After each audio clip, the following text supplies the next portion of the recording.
കനത്ത മഴയിൽ താമരശ്ശേരി ചുരത്തിൽ മരം വീണ് ഗതാഗത തടസ്സം. രണ്ടാം വളവിന് സമീപമാണ് മരം വീണത്. ഫയർഫോഴ്സ് എത്തി മരം മുറിച്ചു മാറ്റുകയാണ്.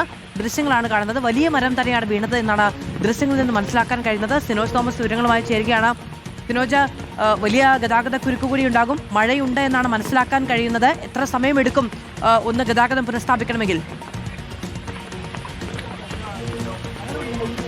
മാധു, 4 മണിയോട് കൂടിയാണ് താമരശ്ശേരി ചുരത്തിൽ രണ്ടാം വളവിന് താഴെ കൂറ്റൻ മരം കടപുഴകി വീണത്. മലയോര മേഖലയിൽ കനത്ത മഴയായിരുന്നു.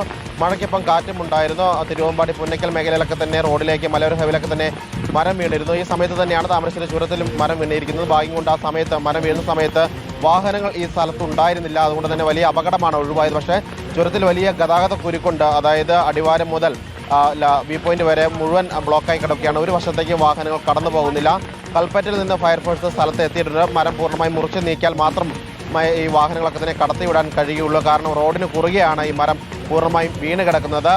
വലിയ മെഷീൻ കൊണ്ടുവന്നാൽ മാത്രമേ ഈ മരം മുറിച്ച് മാറ്റാൻ കഴിയുള്ളൂ. കാരണം കൂറ്റൻ മരമാണ്. ഏതായാലും വലിയ അപകടം ഒഴിവായിട്ടുണ്ട്. ചുരത്തിൽ വലിയ ഗതാഗത കുരുക്കാണ്. മരം പൂർണ്ണമായും മുറിച്ച് നീക്കിയാൽ മാത്രമേ ഗതാഗതം പുനഃസ്ഥാപിക്കാൻ കഴിയുള്ളൂ. ഗതാഗതം പുനഃസ്ഥാപിച്ചാൽ തന്നെ ഈ കുരുക്ക് മാറാൻ മണിക്കൂറുകൾ എടുക്കുകയും ചെയ്യും. കാരണം ഓഫീസ് ടൈം ആയതുകൊണ്ട് വൈകിട്ടായതുകൊണ്ട് തന്നെ കൂടുതൽ വാഹനങ്ങൾ ചുരം ഇറങ്ങുകയും കയറുകയും ചെയ്യുന്ന സമയം കൂടിയാണ്. മാധു, സിനോജ് തോമസ് ആണ് വിവരങ്ങൾ നൽകുന്നത്. 4 മണിക്കാണ് ആ മരം വീണത്. ഇപ്പോൾ സമയം 5:30 ആയിരിക്കുന്നു.